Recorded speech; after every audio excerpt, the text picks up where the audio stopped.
ناظرین کرام آداب، احمد مبارک آج آپ کی خدمت میں حاضر ہے۔ ہمارے ساتھ ڈاکٹر فاطمہ حسن کراچی سے تشریف لائی تھیں، تو بہت ہی یہ ہمارے لیے ایک اچھا موقع تھا کہ ان کو اسٹوڈیو میں ہم مدعو کرتے اور کچھ گفتگو آپ کی خدمت میں پیش کرتے۔ ڈاکٹر فاطمہ حسن کا تعارف اب تو بہت طویل ہو گیا، اتنا طویل کہ اگر میں تعارف کرواؤں تو سارے پروگرام کا وقت اسی میں واقعتاً لگ سکتا ہے۔ وہ شاعر جو ہم نے جب اسکول میں تھے 70 کی دہائی میں کے اوائل میں، تو بہتے ہوئے پھول ہمارے ہاتھ آئی، میرا خیال ہے کہ ہم نے ایک شاید حیدرآباد کے کسی بک سٹور سے خریدی تھی۔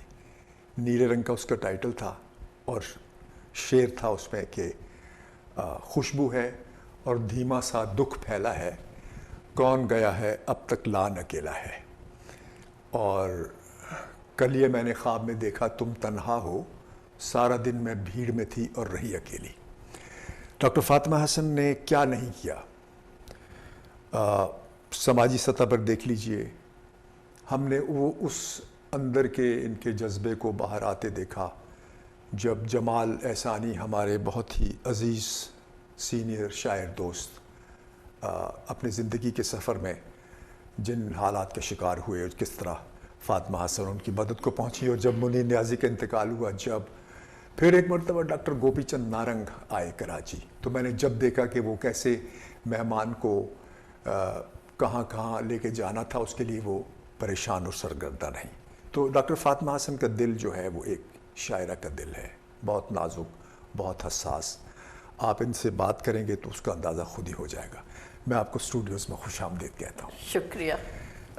فاطمہ حسن صاحبہ، یہ بتائیے، صاحبہ کہنا تو مجھے عجیب لگ بالکل نہ رہا، اچھا لگا، تو آپ یہ بتائیے کہ جو مشرقی پاکستان تھا، جہاں آپ کی ایک طرح سے وہ پرورش ہوئی اور آپ بڑی ہوئیں، تو کیا اس سرزمین کا کوئی حصہ تھا جو آپ کے اندر کے شاعر کو اس طرح مہمیز کرتا کہ وہ شعر لکھنے پر آمادہ ہو؟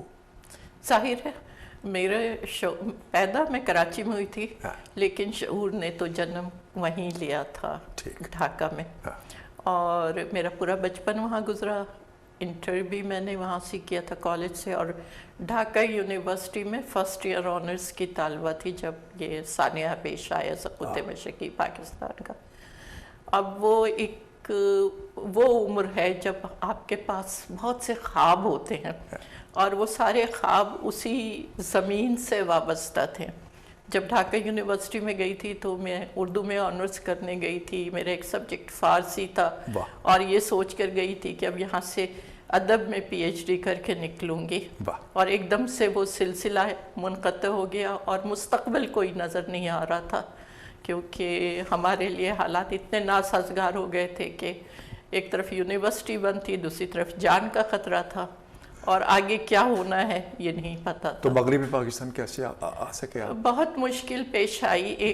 میرے ماموں ایک جو کہ ممانی بنگالی ہیں تھیں، ان کے گھر ہم نے پناہ لی ہوئی تھی، 1 برس میں ان کے گھر میں رہی، پھر کسی طرح ہم لوگ کلکتے گئے، کلکتے سے اپنے آبائی گاؤں قاضی پور میں ہمارا گاؤں ہے کامو پور، وہاں گئے، پھر نیپال آئے، نیپال سے کراچی آئے، اور اس میں سن 71 سے 73 ہو گیا۔ جب میں کراچی پہنچی تو اپریل سن 73 تھا۔ اب وہاں پہ بھی مجھے داخلہ نہیں ملا، یونیورسٹی کا وقت نکل چکا تھا داخلے کا، تو 2 سال کا بی اے کا پرائیویٹ امتحان دیا، شکر ہے کہ پاس کر لیا، پھر ایم اے صحافت میں کیا اردو کو۔ بہت خوب۔ تو صحافت کو آپ نے اپنایا کیریئر کے طور پر؟ نہیں اپنایا، میں انفارمیشن ڈپارٹمنٹ میں چلی گئی، پبلک ریلیشنز میرا شعبہ تھا۔ رائٹ، پبلک، اچھا، وہ بھی رہی۔ اب اس وقت تو آپ جوش ملی آبادی لائبریری کو جو سنبھالے ہوئے ہیں، اس کے ایگزیکٹو عہدے پر ہیں، اور اس سے پہلے انجمن میں تھیں آپ، اور اس سے پہلے نسائی شعور پر آپ کی کتابیں آ رہی تھیں، آپ ہر طرح ایک یہ سماجی تحرک جو تھا، کیا اس نے ہماری جو شاعرہ تھی بچپن میں، جسے ہم نے ایک دم دیکھا اور حیران ہو گئے اور بہت ہمیں مطلب گھر میں اس کے شعر گنگنائے جاتے تھے، تو وہ شاعرہ چھپ نہیں گئی؟ نہیں چھپی نہیں، میچور ہوئی. اچھا. کیونکہ وہ تو ایک میچور سی لڑکی تھی، اپنے داخلیت سے لکھ رہی تھی. لیکن میری داخلیت سے تو شاعری نہیں ہوتی. آپ کو زندگی کے تجربات اور مطالعہ اور مشاہدہ، اس کا مجھے بہت موقع ملا، لوگوں کو پہچاننے کا موقع ملا ہے. جب میں ڈھاکہ ہی میں تھی اور 1 برس میرا جو ماموں کے پاس گزرا تو وہ بھی ضائع نہیں گیا. 1 برس تہ خانے میں ایک لائبریری تھی جس میں نے کس کو نہیں پڑھا. میں نے ماپسا کو پڑھا، میں نے مارکس اینڈ اینجل کو پڑھا. تو اس طرح سے نا، تو اس کا مطلب یہ ہے کہ وہ جو ایک طرح سے وہ جو قید تھی یا جلا وطنی تھی، وہ جو ہر آدمی خود پہ طاری بھی کرتا ہے، اس سے اس کے فوائد ہیں. تو وہ جو وہاں کا جو بنگلہ دیش میں، یعنی دین مشرقی پاکستان میں، وہاں کا جو شعر ہے وہ کیا تھا؟ کوئی وہاں اس وقت جی ہاں، جو بہتے ہوئے پھول کی شاعری ہے وہ سن 73 سے 76 تک کی ہے. جب 71 میں جو تجربہ مجھے ہوا، اس نے ایک نوعمر لڑکی کو میچور کر دیا. اب آپ یہ سوچیے کہ رات کو آپ ایک زمین پر ایک گھر میں ہیں، ایک زمین آپ کی اپنی ہے، ایک شناخت آپ کی اپنی. صبح آپ کی آنکھ کھلتی ہے، نہ آپ کا گھر اپنا ہے، نہ وطن آپ کا ہے. جھنڈے کا رنگ بھی تبدیل ہو چکا ہے اور آپ کو پتہ نہیں ہے کہ آگے کیا ہونا ہے. تو میں نے جو میرے پہلے مجموعے میں وہ ایک طویل نظم جو پہلی نظم ہے، وہ اس کا دیباچہ بھی ہے. اس کی 2 لائنیں ہیں کہ تم نے زمینی کھیلوں کو دیکھا کہ شطرنج کی بساط پر گھوڑا 2.5 قدم چلا اور زمین کا رنگ بدل گیا. تو یہ وہی تجربہ تھا نا. واہ، کیا کہہ رہے ہیں. تو اس کا مطلب یہ ہوا کہ جو بہتے ہوئے پھول سے پہلے وہاں پہ آپ کچھ شاعری کر رہی تھی؟ جی لکھ رہی تھی، اور لیکن جو میچورٹی یہاں آ کر ملی وہ اس تجربے کی دین ہے. تو مطلب یہ ہے کہ لینڈسکیپ بدلنے سے آپ نے دیکھا کہ آپ کے اس جو شعری دائرہ تھا، یا جس خیال میں آپ خود کو دریافت کر رہی تھی وہاں پر مشرقی پاکستان میں، یہاں آ کر اس پورے خطے اور منظر کو بدلنے سے شاعری پر آپ کہہ رہی ہیں کہ اس طرح اثر پڑا جو صرف لینڈسکیپ ہی تو نہیں بدلا تھا، پوری زندگی بدل گئی تھی. ایک بہت محفوظ اور وہ زندگی تھی جس میں آپ کو پتہ تھا کہ آپ پروٹیکٹڈ ہیں اور آپ کا گول کیا ہے، آپ کو کہاں جانا ہے. اور اب آپ ایک ایسی صورتحال میں آ گئے کہ جب آپ کو کچھ بھی نہیں پتا کہ آپ کہاں جانا ہے، کن لوگوں کے درمیان ہے. اور جب ہم وہاں پہنچ بھی گئے تو آگے کیا راستے ہیں، نئے لوگ تھے. صرف سرزمین ہی نہیں تھی بلکہ سراؤنڈنگ بھی نہیں تھی. ایک یونیورسٹی چھوڑ کے دوسری یونیورسٹی میں آئے ہیں. جو چہرے ہیں وہ نئے ہیں. چہروں کو پہچاننا اور ان کو یاد رکھنا بھی مشکل ہو گیا تھا اس وقت. تو بہت کچھ بدلا تھا. اور وہ جو پچھلی زندگی تھی اس میں اس لڑکی میں جو ڈھاکہ میں تھی اور جو یہاں آئی، اس میں تو بہت فرق آ چکا تھا. آپ 3 شاعرات جو فاطمہ حسن، شاہدہ حسن اور پروین شاکر، تینوں اس زمانے میں بہت ٹرائیو بہت زبردست تھا، اور بڑی طاقتور نسائی شاعری کی آواز جو ہے وہ اس کا ظہور ہو رہا تھا. تو آپ کی یہ غزل جو بہت، آپ یوں سمجھیے کہ آپ کی نمائندہ ترین غزل ہے کہ کیا کروں بات، کیا کہوں اس سے کہ بات سمجھتا ہی نہیں، وہ تو ملنے کو ملاقات سمجھتا ہی نہیں. میں چاہوں گا کہ پہلے یہ ہمارے ناظرین کو یہ غزل آپ سنا دیجیے. کیا کہوں اس سے کہ جو بات سمجھتا ہی نہیں، وہ تو ملنے کو ملاقات سمجھتا ہی نہیں. ہم نے دیکھا ہے فقط خواب کھلی آنکھوں سے، خواب تھی وصل کی وہ رات سمجھتا ہی نہیں. کیا کہنے، میں نے پہنچایا اسے جیت کے ہر خانے تک، میری بازی تھی میری مات سمجھتا ہی نہیں. اور دکھ تو مجھ کو بھی جدائی کی گھڑی کا ہے، مگر آج کیوں سوچے ہر ایک بات سمجھتا ہی نہیں. رات پروائی نے اس کو بھی جگایا ہوگا، رات کیوں کٹ نہ سکی رات سمجھتا ہی نہیں. اور شاعری کا کوئی انداز سمجھتا ہے انہیں، وہ محبت کی روایات سمجھتا ہے. واہ واہ واہ واہ واہ. وہ ملاقات وہ تو ملنے کو ملاقات سمجھتا ہی نہیں. اس ایک اور بھی غزل جس کا آپ ذکر کر رہی تھیں, میر کی زمین. میر کی زمین میں جی, اس میں بھی دیکھیے میری زندگی ہی کا تجربہ ہے. اور کیا شکل بے مکانی کی. اب ایک دفعہ جب مکان چھن جاتا ہے تو کتنی بھی مکان بنا لے بے مکانی قائم رہتی ہے. اور کیا شکل بے مکانی کی جب سفر ہی میں زندگانی کی. غیر سے میرا حال پوچھا ہے, کیا خبر کس پہ مہربانی کی. آپ سے شکوے جفا کرنا بھول تھی یہ بھی نوجوانی کی. لفظ ہونٹوں تلک نہیں آئے, دل کی آنکھوں نے ترجمانی کی. جس کو لکھ کر مٹا دیا میں نے, ابتدا تھی وہی کہانی کی. اور کچھ تو وہ شام خوبصورت تھی, اور کچھ اس نے بھی سہانی کی. بہت اچھا ہے. کچھ تو وہ شام خوبصورت تھی, اور کچھ اس نے بھی سہانی کی. اس زمین سخن پہ رہتی ہوں, میر نے جس پہ حکمرانی کی. اس زمین سخن پہ رہتی ہوں, میر نے جس پہ حکمرانی کی. کیا اچھا ہے, کیا اچھا ہے. واہ واہ. کچھ اور عنایت کیجیے. یہ تو میری پرانی غزلیں ہیں تو بالکل تازہ ترین بھی سن لیجیے. یہ بالکل نئی غزلوں میں سے ہے.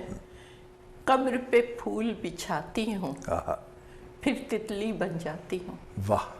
قبر پہ پھول بچھاتی ہوں, پھر تتلی بن جاتی ہوں. جنگل کے رستے سے اب دریا تک ہو آتی ہوں. کیا جنگل کے رستے سے اب دریا تک ہو آتی ہوں. بھولنے والی چیزوں کی ایک فہرست بناتی ہوں. بھولنے والی چیزوں کی ایک فہرست بناتی ہوں. پربت کتنا اونچا ہے, جانے سے گھبراتی ہوں. پربت کتنا اونچا ہے, جانے سے گھبراتی ہوں. کھائی کتنی گہری ہے, سوچتی ہوں ڈر جاتی ہوں. کھائی کتنی گہری ہے, سوچتی ہوں ڈر جاتی ہوں. سبز سمندر سبز نہیں, سبز سمندر سبز نہیں, سچی تو بتلاتی ہوں. اور پس منظر ہی سچا ہے, پس منظر ہی سچا ہے, منظر کو جھٹلاتی ہوں. پس منظر ہی سچا ہے, منظر کو جھٹلاتی ہوں. پتھر بن کے لہروں سے ٹکراتی اٹھلاتی ہوں. پتھر بن کے لہروں سے ٹکراتی اٹھلاتی ہوں. اور کارستانی عشق کی ہے, تنہا ہوتی جاتی ہوں. کارستانی عشق کی ہے, تنہا ہوتی جاتی ہوں. قبر پہ پھول بچھاتی ہوں, پھر تتلی بن جاتی ہوں. کیا اچھا ہے, کیا اچھا ہے. تو جب یہاں آئے, ہاں جب لائبریری میں تھے وہاں پر نیچے ماموں کی, جی جی, تو آپ ظاہر ہے کہ آپ نے کہا موپساں کو پڑھا, چیخوف کو پڑھا. یہ بتائیے کہ جو شاعروں کو جس طرح جیسے آپ نے ہم غالب میر کا اگر ذکر, کلاسک کے علاوہ جو کنٹمپریری تھے یا کنٹمپریریز کے علاوہ جو سینئر پوئٹس تھے, ان میں سے کن کو پڑھا اور کون پسند آیا؟ وہ تو شروع سے یہ تھا کہ میں نے جب میں اسکول میں تھی تو پورا دیوان غالب کاپی میں نقل کر دیا تھا. اچھا, واہ. اور یہ جو اساتذہ تھے میر کی پیروڈی کر دیا کرتی تھی, تو اس طرح کے ایک ادبی رویہ تو تھا, لیکن ابھی سنجیدگی نہیں آئی تھی. لیکن پھر ترقی پسند شعراء کے عشق میں مبتلا ہوئی, اور ان کی پوری نظمیں, شاعر, مجاز, ساحر, اور یو نیم اٹ, اختر الایمان. پھر میرا جی ادھر بھی آئے تھے میرا جی. نہیں, ابھی میں ترقی پسندوئی پر ہوں کہ فیض کی کا ایک نمبر آیا تھا, وہ میرے سرہانے رکھا ہوتا تھا. یہ ڈھاکہ تک میں ترقی پسندی پہ رہی.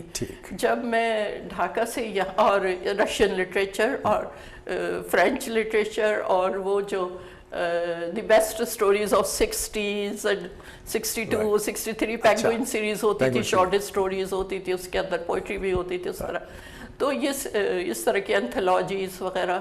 لیکن جب میں یہاں آئی کراچی, اور میری ملاقات انور سین رائے سے ہوئی تو انہوں نے کہا کہ میں کچھ جدید لوگوں سے ملانا چاہتا ہوں، جدید لکھنے والوں سے، جن میں قمر جمیل سے ملاقات کی۔ ہاں، تو میں نے ان سے کہا کہ یہ سارے رائٹسٹ ہوتے ہیں، میں بڑی اسٹانچ لیفٹسٹ تھی، تو انہوں نے کہا نہیں، جن سے میں ملواؤں گا وہ رائٹسٹ نہیں ہے، کیونکہ یہ جو ایک اسلامک جو ان کا حسن عسکری وغیرہ کا اور سلیم احمد کا جو ایک اسکول تھا وزیر آغا کا، میں اس سے خود کو نہیں جوڑ پاتی تھی۔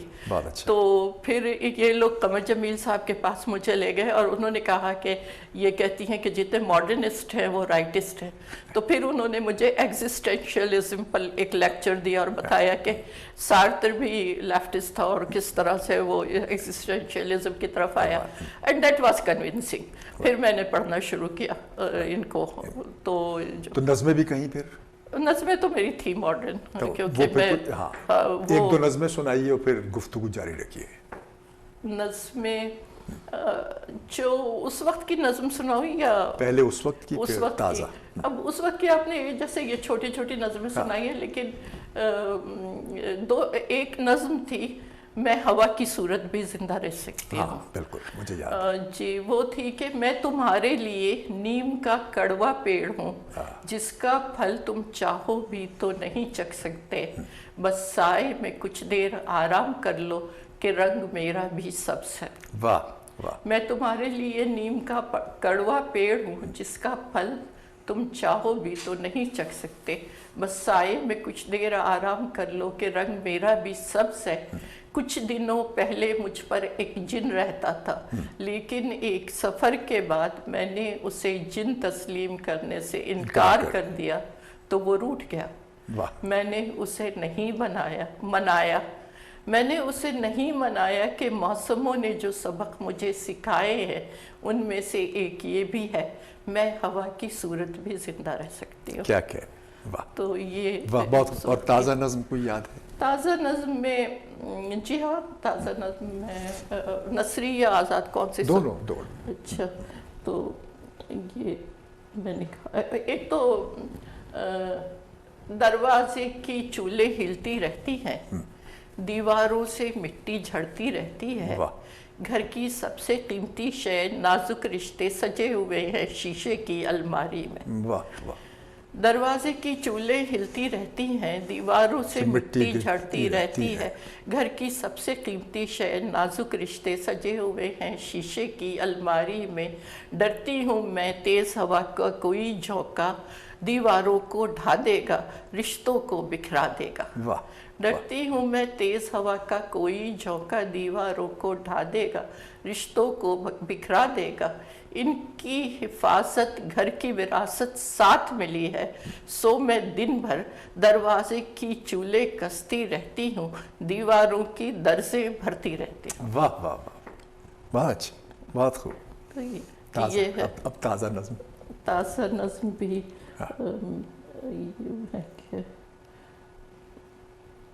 یہ اس لیے ہے کہ آج کی گفتگو آپ ڈھونڈتی رہیے، اور اس اسنا میں میں یہ جو کہنا چاہتا ہوں کہ آج کی گفتگو اور یہ چھوٹی سی جو نشست ہے آپ کے ساتھ، اس کا مقصد یہ تھا کہ ہم آپ سے جو ہمارے خیال میں ایک گمشدہ شاعرہ کی پھر دریافت ہو، جس نے اپنا آپ جو ہے وہ انسانی یعنی سماجی ناانصافی اور خواتین کے حقوق اور یہاں وہاں تمام کام کرنے میں وہ شاعرہ کہیں پیچھے رہ گئی۔ تو میرا یہ خیال تھا کہ وہ شاعرہ ہی اصل ہے، جس کا دل ہے وہ ہمدرد اور نازک دل جو اس کی بنیاد ہے، اس سے یہ کام کروانے پر تمام اس شاعرہ کی بازیافت ہو۔ تو اس لیے آپ سے نظمیں اور غزلیں ہم سننے کی درخواست کر رہے ہیں۔ یہ نظم ہے کون مجھے بتلائے۔ واہ۔ کون مجھے بتلائے کہ میرا جوگن بن کے خوش تھی یا ناخوشی رہی۔ خوب ہے۔ کون مجھے بتلائے کہ میرا جوگن بن کے خوش تھی یا ناخوشی رہی، وہ دیوانی برہا کیسے جھیل گئی، وہ دیوانی برہا کیسے جھیل گئی، دکھ کی لہر اٹھی تو کیسے من کو شانت کیا۔